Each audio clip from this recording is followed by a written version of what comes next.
Saludos hermanas y hermanos. Bienvenidos a una reflexión más en el camino de nuestra fe. Hace unas semanas veníamos reflexionando en el tema del perdón y nuestra actitud frente a las ofensas, que no era una excusa para aguantar todo lo que venga, sino más bien como una clave para no entrar en un ciclo de venganzas. El perdón, en ese sentido, es saber vivir con la ofensa, pero sin resentimientos, que es el que agota física y emocionalmente. El perdón es la clave para las buenas relaciones, incluso para mantener distancia de quien agrede sin sentido. Y el Evangelio de hoy está en Mateo, capítulo 20 del 1 al 16. Vamos a leerlo.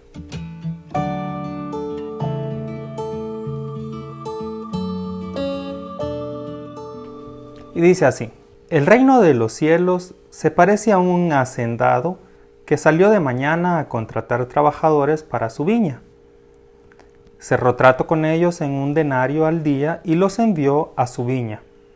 Volvió a salir a media mañana, vio en la plaza a otros que no tenían trabajo y les dijo: vayan también ustedes a mi viña y les pagaré lo debido. Ellos se fueron. Volvió a salir a mediodía y a media tarde, e hizo lo mismo. Al caer de la tarde salió, encontró otros que no tenían trabajo y les dijo: ¿qué hacen aquí ociosos todo el día sin trabajar? Le contestan: nadie nos ha contratado. Y él les dice: vayan también ustedes a mi viña. Al anochecer, el dueño de la viña dijo al capataz: reúne a los trabajadores y págales su jornal, empezando por los últimos y acabando por los primeros. Pasaron los del atardecer y recibieron su jornal. Cuando llegaron los primeros, esperaban recibir más, pero también ellos recibieron la misma paga. Al recibirlo, se quejaron contra el hacendado diciendo: estos últimos han trabajado 1 hora y les has pagado igual que a nosotros, que hemos soportado la fatiga y el calor del día. Él contestó a uno de ellos: amigo, no estoy siendo injusto. ¿No habíamos cerrado el trato en 1 denario? Entonces, toma lo tuyo y vete, que yo quiero dar al último lo mismo que a ti. ¿O no puedo yo disponer de mis bienes como me parezca? ¿Por qué tomas a mal que yo sea generoso? Así los últimos serán los primeros y los primeros serán los últimos. Hoy, dentro de las enseñanzas de Jesús, está esta parábola de los trabajadores de la viña, que también tiene como base la generosidad de Dios, que no se basa en los méritos de una persona, sino en la necesidad que ella tiene. Pero la misericordia de Dios no se opone a la justicia humana, sino que la trasciende totalmente en el amor.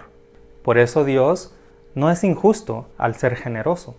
Más bien, nosotras y nosotros estamos invitados a vivir agradecidos esa desproporción, aunque no siempre la comprendamos.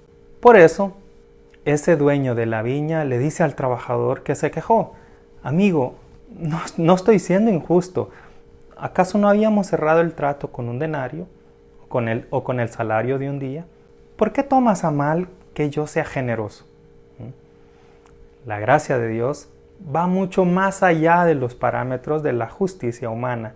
Y cuando Jesús cuenta esta parábola, aclara cómo es Dios frente al ser humano. Quien necesite de su amor, lo va a obtener, no solo quien lo merezca. Y esta es pura iniciativa de Dios, así como es iniciativa del dueño de la viña pagar a todos por igual, aun si han trabajado o no la jornada completa. Para algunas personas simplemente esta actitud de Dios no les cuadra, así como los legalistas que veían con malos ojos a Jesús por tener un buen trato con pecadores y recaudadores de impuestos. Cuando Jesús cuenta esta parábola, el ambiente estaba en conflicto, porque unos se quejaban de que quienes no eran judíos tenían el mismo trato en la iglesia, pero la parábola muestra que de eso se trata, que el amor, el buen trato, es un don de Dios un regalo inmerecido y es igual para todas y todos. Es una lógica que debemos simplemente incorporar a nuestra vivencia de la fe y no pensar que Dios está encasillado en nuestras ideas de justicia, injusticia, inclusión, exclusión, salvación, condenación. Dios es bueno, Dios es amor e ilógico si lo queremos. Esta parábola es para ayudarnos a comprender que nuestra idea de Dios es muy limitada y que Dios en su soberanía hace uso de sus bienes como mejor le parezcan. Nosotras y nosotros somos como el capataz de esta historia, que simplemente llama a la gente para que reciba de Dios la gracia que Él quiere concederles. Que este fin de semana podamos guiarnos por las enseñanzas de Jesús. Y para esto bien podríamos hacer la oración de San Francisco de Asís. Oh alto y glorioso Dios, ilumina las tinieblas de mi corazón, dame fe recta y esperanza cierta, sentido y conocimiento, Señor, para cumplir tu santo y veraz mandamiento. Amén.